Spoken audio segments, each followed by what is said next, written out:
আজকে দেখেন আপনি রাস্তাঘাটে কেউ কাউকে সম্মান ইজ্জত ভালোবাসে না, যে যার সামনে পাপ করতে পারে সে তার সামনে পাপ করতেছে দ্বিধারছে।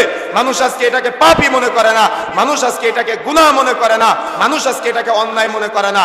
এরা পাপ করে, এরা বুক ফুলায় পাপ করে, এরা সিগারেট খায়, এরা বুক ফুলায় ধোঁয়া ছেড়ে দেয়। এজন্যই তো যারা প্রকাশ্যে মদ্যপানের সাথে জড়িত তাদের জানাজা সালাতে ইমানদারদেরকে রাসূলুল্লাহ সাল্লাল্লাহু আলাইহি সাল্লাম অংশগ্রহণ করতে নিষেধ করেছেন। সুতরাং সিদ্ধান্ত আপনার যে আপনি মাদক দ্রব্যের সাথে জড়াবেন নাকি আপনি মাদক দ্রব্য থেকে বিরত থাকবেন।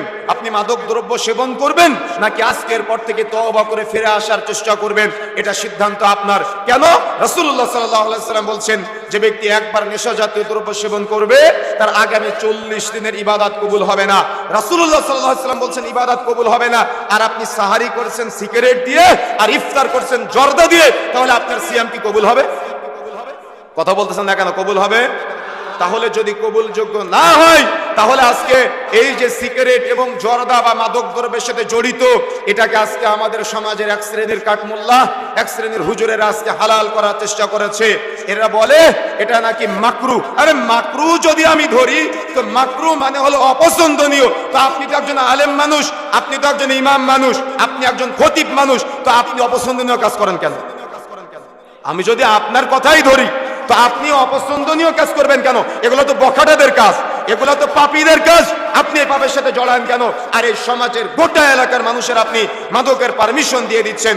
মনে রাখার চেষ্টা করবেন, যারা এই ব্যাপারে মাসালা হালকা করবে বা যারা এই ব্যাপারে আজকে মাদক দ্রব্য প্রচার করবে, রাসূলুল্লাহ সাল্লাল্লাহু আলাইহি সাল্লাম থেকে 10 শ্রেণীর অপরাধীর বর্ণনা পাওয়া যায় যারা মাদক দ্রব্যের সাথে জড়িত, তাদের সাথে সংশ্লিষ্ট।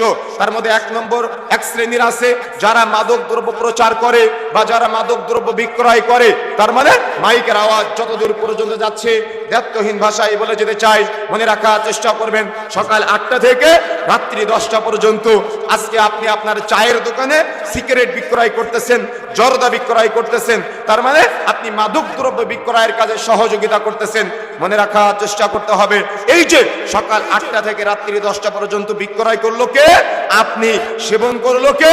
এলাকার মানুষ। কে এলাকার একজন মানুষ না, এলাকার হাজারো মানুষ আপনার দোকান থেকে মাদক দ্রব্য ক্রয় করে সেটা সেবন করার চেষ্টা করে।